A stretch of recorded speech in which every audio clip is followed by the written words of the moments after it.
So did we notify the group that the presentation's all in Spanish?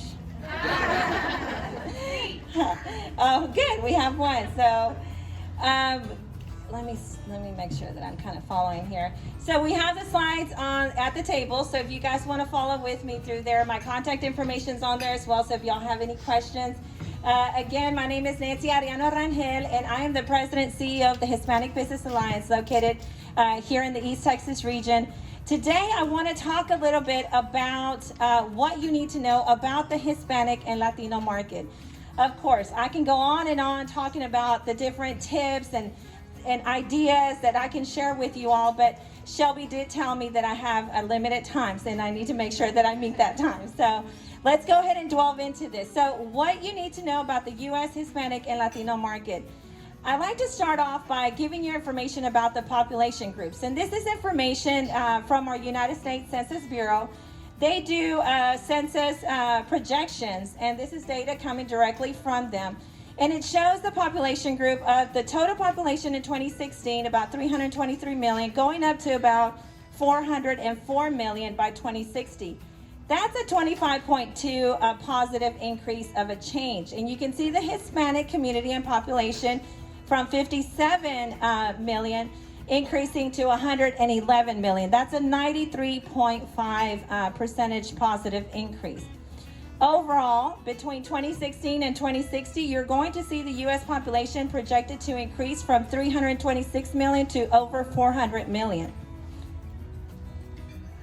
Now, talking about, I want to give you an idea of United States, and then I want to narrow it down to Smith County and then what you're seeing here in your region.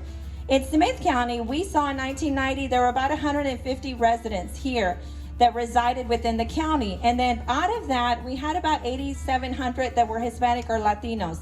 That was about a 5.9% of that total population. We see between 1990 and 2017, the population of Hispanics and Latinos more than tripled during that time frame. So you can see on one of those slides where it actually shows a good picture of between in Smith County 1990 to 2017. You can see in 1990 it was 5.9, and in 2017 the numbers that the Bureau gave us at 19.6. So you can clearly see the number of Hispanics and Latinos and the population groups increasing within our county. We see the same in the city of Lindale. The city of Lindale, according to the census, since 2000 has also doubled in its population. According to the census, it has in 2000, about 3,051 individuals, and in 2019, 6,464. Out of the 3,051 back in 2000, 134 were Hispanic or Latinos. In 2019, 446. So you see the growth not only in the overall population, but you also see it in the demographic of the Hispanic and Latino community.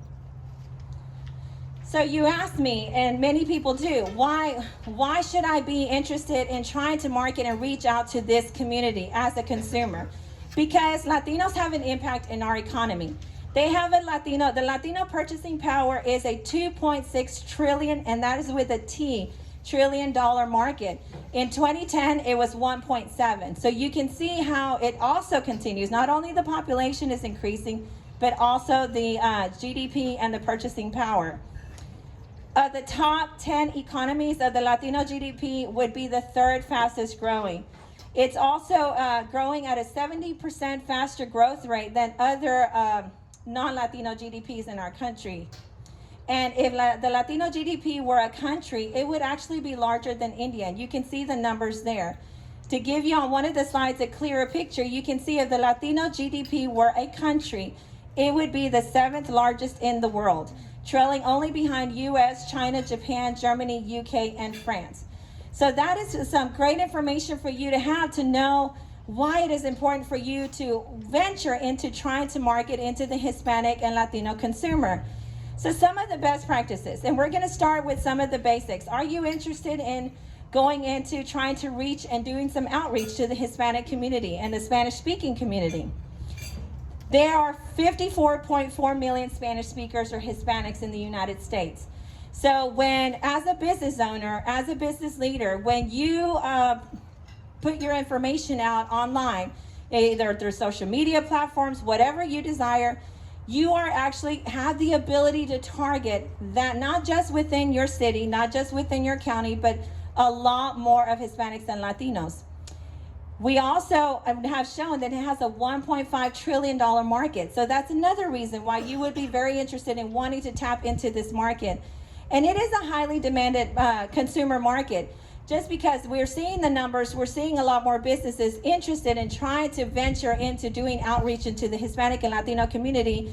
And I'm going to go in a little bit of more information as to when you do that, it is important and vital that you follow certain tips, and there's a lot more, but to make sure that when you do it the first time that you do it right.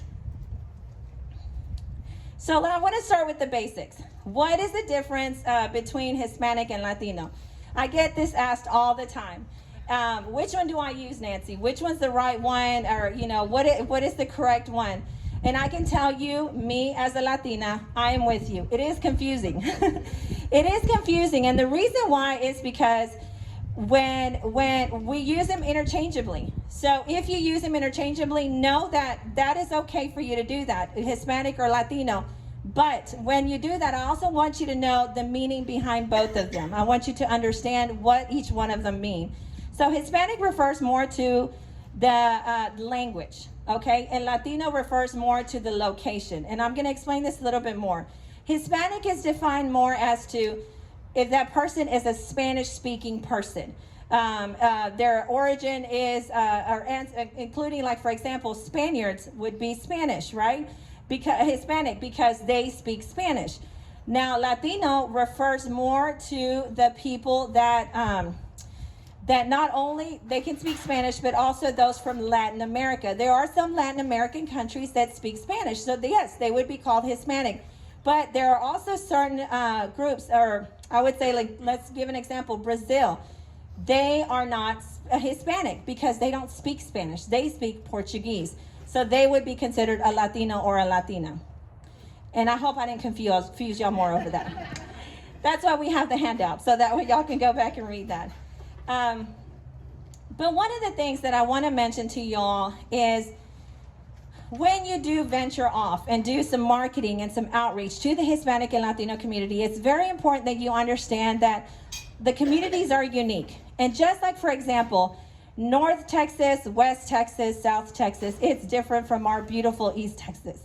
The same thing happens within your Hispanic and Latino communities. You know, North Texas and West and South is very different from your East Texas, Hispanic and Latino community. So that's something also to know, that when you're doing this, know that it is unique. East Texas is unique compared to other areas. So make sure that you create content that does resonate with your local market, and also present your information with native speakers. You know, I've seen this before where they will utilize someone that's from Spain, from Argentina, or elsewhere, and the people that reside here, and you can see it on the very second 3 slides, it also breaks it down and shows you how many Hispanics are residing at the percentage, and how many of that percentage are Mexican origin. I forgot to point that out, that the reason why I put that in that slide is because when you do your marketing, know that you are marketing primarily, the largest group is of Mexican origin. Now, that doesn't mean that they were born in Mexico. That would be someone like myself. My ancestry is from Mexico, but I was born in Texas. So, but still know that the majority are Mexican. We have a large population groups that are coming from other areas that are also Latin American, but it's still primarily, as in this region and in the United States, it's still of Mexican origin. So going back to this slide, work with someone that understands your community. And we've talked about this a lot too, just in general when you're doing business. You want to know your community's culture. You want to know how it's specific to that group. That's the same thing with the Hispanic and Latino community. Work with someone that lives and resides in that city, in that county, etc., that understands the culture of that community. One of the things that people ask me all the time is, what are some things that I can do, Nancy? I don't have as much budget. One of the easy things that you could do is translate. Many of the content that you can do, even online, you can translate. The only thing that I ask of you is do not use Google Translate. Let me repeat that again. Can we get this louder? Do not use Google Translate or an online translation. And the reason why is because it does not reflect what you are trying to say. And I use it all the time because I want to see, has it gotten any better? Has it gotten any better? And every time it's a no. And so do not use that. And I had some businesses that will do it because they're like, well, Nancy, I wanted to put the information out. I wanted to put it out right now. And that way, at least I'm trying to reach out. Again, it goes back to the first thing I said. When you do it, try to do it right the first time when you do it. And the easiest thing that you could do is we offer the translation services. We can assist you. We've helped out the city. We've helped out Net Health Department. We've helped out some of our hospitals with material because we want to ensure that the information that you are disseminating is the correct information of what you're trying to say and bring out to your community. The other thing is because it's going to reflect upon your organization or your business. So if you put some information out there that is not, it does not sound well, it's not grammatically correct, etc., the Hispanic and Latino market that you're trying to reach out to will look at that and look at, okay, well, they really didn't try as hard. They could have just asked anybody and they could have translated and it would have been better read material. So it is a reflection of your business. So you want to make sure that you do it right the first time. The other thing that you can do is transcription and captioning. These are some great ways for you to be able to put your information out. It's disseminated as well. Captions are especially important. You can do that on your videos very easily. You can get that text and caption it, and you should be doing it anyway because a lot of our videos nowadays are watched in silent mode. So that's one of the things to keep in mind when you're doing it. You can easily do that and be able to get your information. If you can hire maybe a model or someone that can actually do the, let's say, the ad or the commercial, you could just easily do captions. That's an easier way and a more cost-effective way as well. Another thing that I wanted to touch up on is avoid the stereotypes. You know, there are stereotypes and they're easily picked up by your Hispanic and Latino market. That's something that can be just like any one of us. You can pick up on that very quickly. To make your content work, be sure to understand your target audience before including any kind of funny or cliche comments or aspects of the community into your marketing. An example would be for if you're going to use, let's say, a model that's going to be in your commercial or your ad. Sometimes they'll use someone that has a very heavy accent. You know, even myself, when I go to Houston to visit my family, they're like, Nancy, you have an accent. I'm like, I do? Yeah, an East Texan accent. And I'm like, oh, okay, you know, and so we all have accents and sometimes, but unfortunately in the Hispanic Latino community, it's been something that's been made fun of for a very long time. So when you do that, it almost feels as if you're making fun of the person. So it can come off across the wrong way. So I always encourage people, just don't do it, just to be on the safe side. So I've given you a lot of information. That's why you have the handouts, because it's a great information that you could utilize when you're thinking of some business tips as far as how do I go out and reach out to the market? What are the do's and don'ts? What are the really don't do's and the really don't to not do? And so those are the things that I want you to keep in mind. You know, with the HBA, that is one of the things that among the many that we do, we try to help businesses when they're trying to do some outreach into the Hispanic and Latino market. You know, we've worked with very small businesses, with local large grocery chains, to be able to assist them with just simple things, because not only do we speak Spanish, obviously, but we're Hispanic, but we understand the culture, and not just any culture. We understand the East Texans culture. So we're able to help you and assist you with something that you could do that's so small that can make such a big impact and a huge difference in your business place. I've showed you the numbers so that you can understand why it's so important and valuable for you to consider to start reaching out to the Hispanic and Latino market, understanding how it is vital, and how to help your consumer base. Overall, again, we are with the HBA. I can't leave without mentioning again our HBA. We do serve and exist to be a leading advocate for economic growth and community development. We also are now basically the Hispanic and the Hispanic community, the hub location for all Hispanic endeavors. We have assisted, like I mentioned, several organizations, and my contact information is on that handout. If any of you all are interested in in getting or utilizing any of our services with HBA, we are more than glad to help your business grow, because if we help your business grow, we're helping everyone grow, and we're helping our communities thrive, and that's exactly what we want. So thank you. And so now what I'm going to do is I'm going to pass the baton over to my dear friend Brian. As Shelby was mentioning, you know, some of the things that Brian's going to talk about when it comes to networking. That's one of the things I wanted to talk real quick is, you know, I remember the very first time that I had to go to a social gathering like this one. And I was telling Shelby, and she heard me in my presentation on a different topic, that how frightening and nerve-wracking it was, because I had never been around a large group of people that, you know, were professionals in the community. And I literally walked in and I was just like, okay, I'm not going to look at anyone. Maybe if I don't look at anyone, they won't look at me. And so it's something that with time, you understood not only the importance of being able to meet people. And of course, our East Texas people are the best.